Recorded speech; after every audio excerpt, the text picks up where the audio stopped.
площадь входят жители нашего прекрасного города. Стройной колонной трудовые коллективы Вуктыла шагают по улицам. Возглавляют шествие первопроходцы и ветераны. Город сегодня, в первую очередь, их заслуга.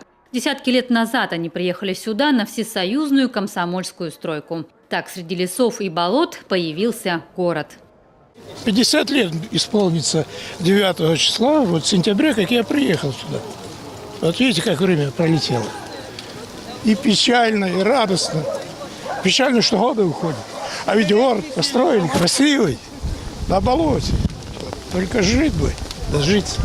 Появление и развитие города связано с освоением газоконденсатного месторождения. Первая бригада бурильщиков появилась здесь почти 60 лет назад. Потом возник рабочий поселок, а в 1968-м начато строительство магистрального сверхмощного газопровода «Сияние Севера». В его создание вложены колоссальные средства и героический труд строителей. Невозможно переоценить вклад вуктыльских газовиков в развитие нашей большой страны. Ведь уже более полвека добытый на вуктыльском месторождении газ поступает в промышленные районы севера и центральной России. Успех города – это результат совместной работы добросовестных газовиков, учителей, врачей, работников ЖКХ, культуры, социальной сферы и предпринимателей.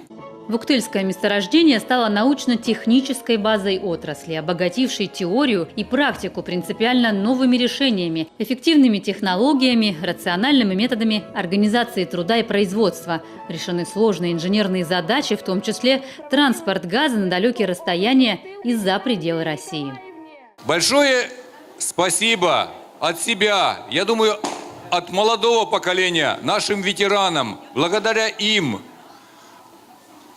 сформировался наш красивый город, работает наша газовая отрасль.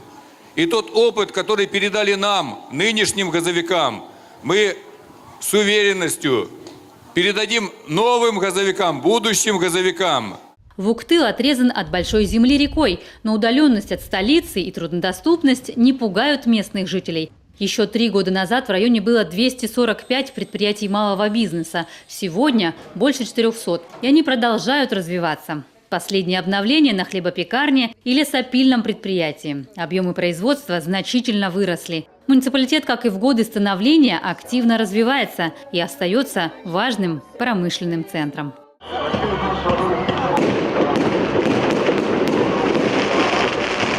Ольга Коняева, Светлана Хахалина, Илья Пузанов, телеканал Юрген, Вуктыл.